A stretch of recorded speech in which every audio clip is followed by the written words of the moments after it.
I don't eat this. I don't.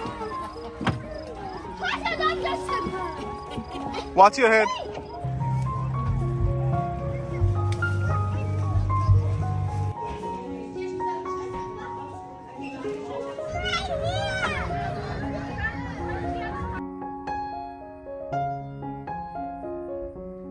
নমস্কার, আমি সুচিস্মিতা।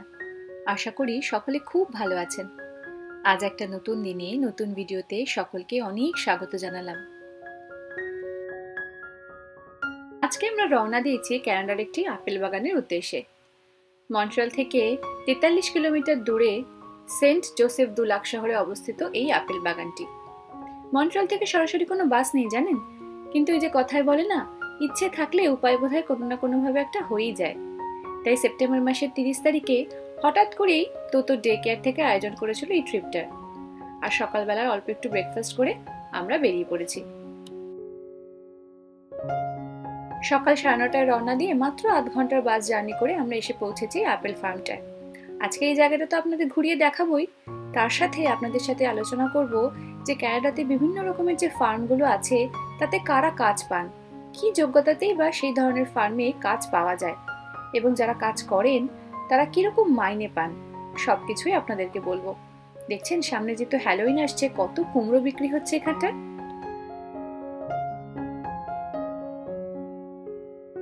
এই জায়গাটা কিন্তু বছরের মধ্যে 365 দিনই খোলা থাকে।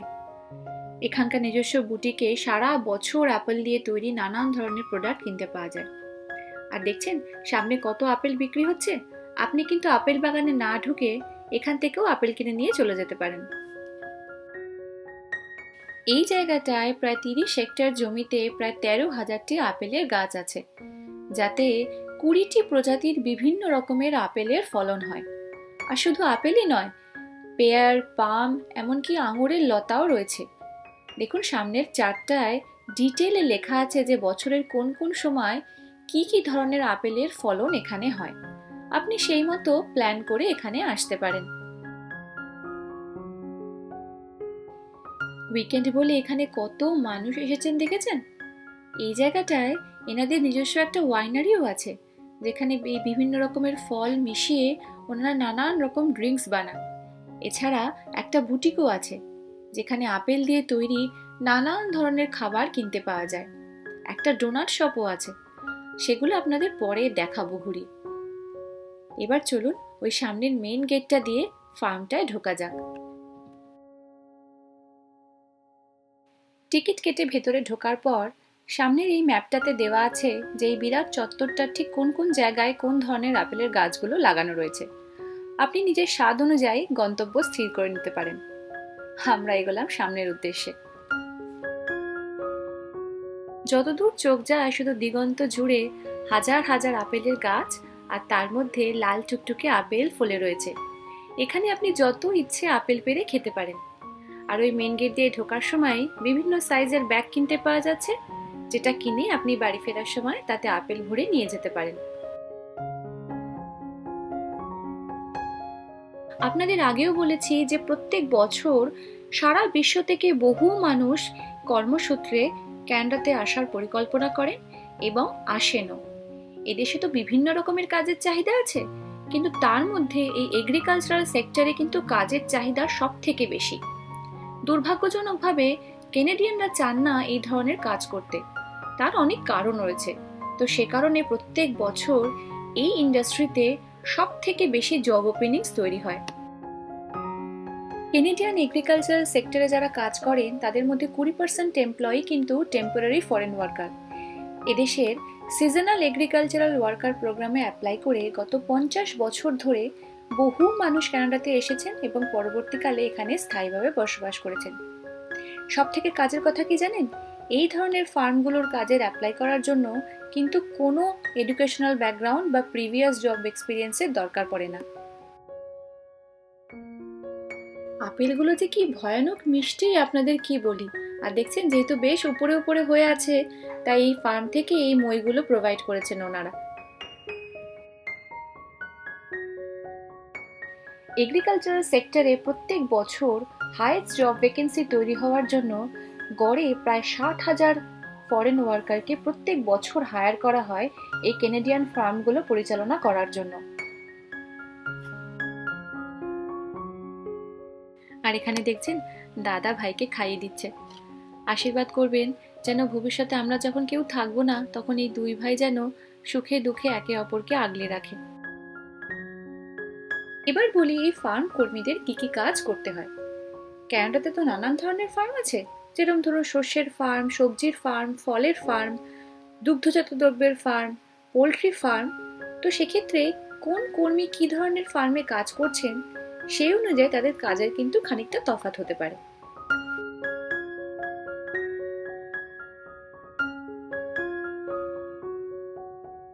এই আপেল বাগানটার মাঝখানে কিন্তু বাচ্চাদের খেলার জন্য এরকম ছোট্ট করে একটা ব্যবস্থাও রয়েছে। অনেকেই দেখলাম খাবার দাবার নিয়ে বসে বেশ পিকনিক মতো করছে আর বাচ্চারা এখানে খেলা করছে। তো হ্যাঁ, যা বলছিলাম, সাধারণত ফার্ম কর্মীদের বীজ পোতা, গাছের তত্ত্বাবধান করা, সময় মতো তার হারভেস্ট করা, এই ধরনের কাজ করতে হয়। অন্যান্য জবগুলোর মধ্যে ধরুন fruit picking, vegetable picking, fruit packaging, vegetable packaging ইত্যাদিও পড়ে। আর যারা অ্যানিমাল ফার্মে কাজ করেন তাদের ওই পশু পাখিদের খাওয়ানো, তাদের পরিচর্যা করা, কোনো রকম রোগ বা ইনফেকশন হচ্ছে কিনা তার খেয়াল রাখা ইত্যাদি কাজ করতে হয়। তাছাড়াও এই ধরনের ফার্মে বিভিন্ন ব্যবহৃত হওয়া মেশিনারিগুলো কিভাবে পরিচালনা করতে হয় এবং তার পরিচর্যা কিভাবে করতে হয় তাও কিন্তু শিখতে হয়। এবার বলি এই ফার্ম কর্মীদের বেতনের কথা। ঘন্টায় একজন ফার্ম কর্মী কিন্তু গড়ে প্রায় $16.5 করে রোজগার করতে পারে, যেটা ভারতীয় টাকায় 1000 টাকারও একটু বেশি, এবং তার বার্ষিক মাইনে হতে পারে $32,000। কিন্তু এক্সপিরিয়েন্স বেশি থাকলে সেটা কিন্তু বেড়ে প্রায় $60,000ও হতে পারে।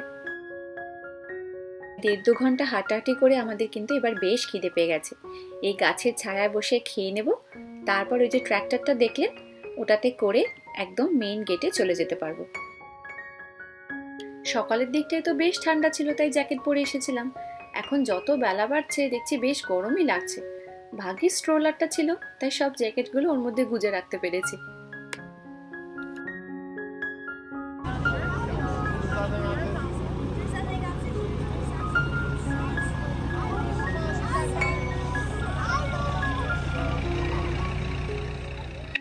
কত নানান রকমের মানুষ দেখতে দেখতে এই ফার্মের মধ্যে দিয়ে ছোট্ট এই 10 মিনিটের জার্নিটা কিন্তু ভীষণ সুন্দর ছিল। অনেকের তো অনেক রকমের পছন্দের কাজ থাকে, আমার কিন্তু ভীষণ পছন্দের কাজ হলো এই মানুষ দেখা। সামনে দেখুন একজনকে, কোথায় উঠেছেন দেখুন। ওয়াগনটায় চেপে আমরা একদম মেন গেটের কাছাকাছি চলে এসেছি, আর কৌস্তব এখন বেছে বুছে আপেল পেরে ব্যাগটায় ভরে নিচ্ছে। এরপরেই আমরা বেরিয়ে যাব। সবশেষে বলি কিভাবে একজন টেম্পোরারি ফার্ম ওয়ার্কার হিসেবে কানাডাতে আসতে পারবেন। এদেশে তো বিভিন্ন রকমের ওয়েবসাইট আছে, যেখানে ধরুন প্রত্যেক দিন এই জব ওপেনিংগুলোর খবর আপডেট হতে থাকে। সেই দেখে একজনকে চাকরির জন্য অ্যাপ্লাই করতে হবে। মাথায় রাখতে হবে একজন তখনই কানাডিয়ান ওয়ার্ক পারমিট বা ওয়ার্ক ভিসার জন্য অ্যাপ্লাই করতে পারবেন যখন তার কাছে একটা জব অফার থাকবে।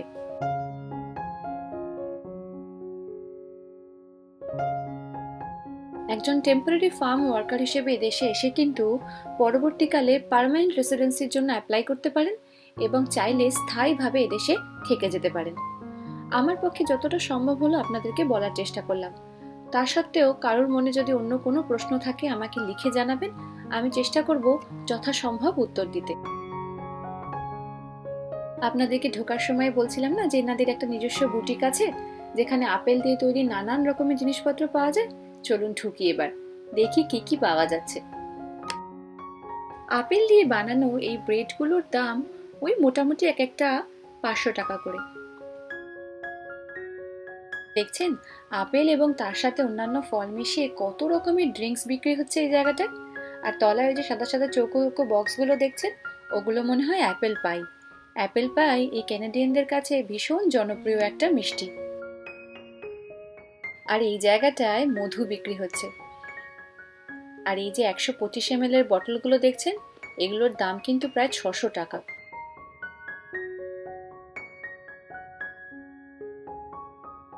আর এই জায়গাটায় আপেল দিয়ে তৈরি নানান ধরনের ক্যান্ডি পাওয়া যাচ্ছে।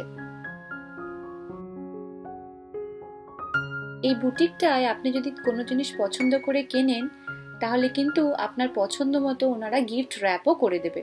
আর এই জায়গাটায় দেখুন শুকনো আপেল বিক্রি হচ্ছে।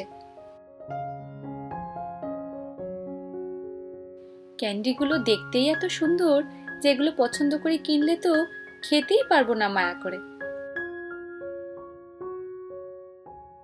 ঢোকার মুখেই দেখেছিলাম আপেল বাগানের একটা ধারে ছোট্ট করে একটা পেট ফার্ম রয়েছে, যেখানে এখানকার পালিত হওয়া বেশ কিছু পশু প্রাণী রয়েছে। চলুন এবার সেই জায়গাটা আপনাদের দেখাই।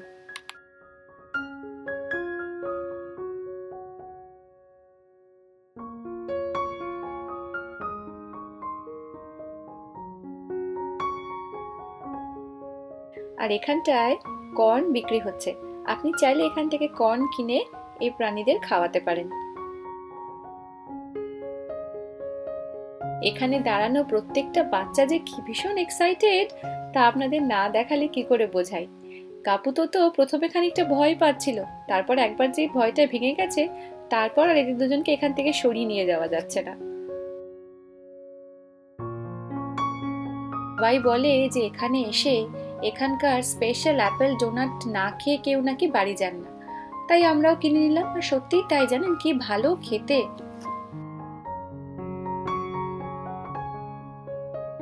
এই অ্যাপেল ডোনাট খেয়ে আমাদের এত ভালো লেগেছে যে ঠিক করেছি যে আপেলগুলো আজকে নিয়ে যাচ্ছি বাড়িতে, ওগুলো দিয়ে বাড়িতে অ্যাপেল ডোনাট বানানোর চেষ্টা করব। আর এখানটায় দেখুন কত নতুন নতুন আপেলের গাছ লাগিয়েছে। এই ছোট্ট ছোট্ট একটা ডালে ও দেখছি কত আপেল ধরে আছে, কি করে হয়েছে কে জানে। সময়টা যেহেতু সেপ্টেম্বর মাসের শেষ দিক ছিল, তাই তখনও সেভাবে গাছের পাতার রং পরিবর্তন হয়নি। তাও কি অপূর্ব লাগছে দেখুন দূরেরটায় তাকালে।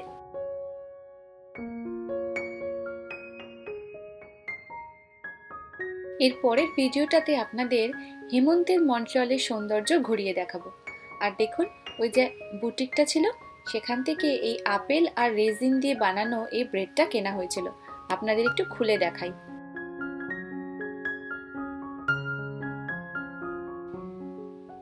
খেতে সুন্দর হওয়ার সাথে সাথে জিনিসটা কি সুন্দর দেখতে দেখুন।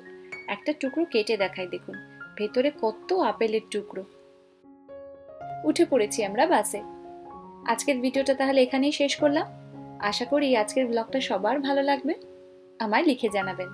আর ভালো লাগলে প্লিজ চ্যানেলটাকে সাবস্ক্রাইব করে দেবেন, তাহলে আমাদের ভালো লাগা যেরকম বাড়বে সেরকম উৎসাহ অনেকখানি বেড়ে যাবে। সবাই ভালো থাকবেন, সুস্থ থাকবেন। দেখা হবে সবার সাথে খুব তাড়াতাড়ি নতুন একটা ব্লগে। নমস্কার।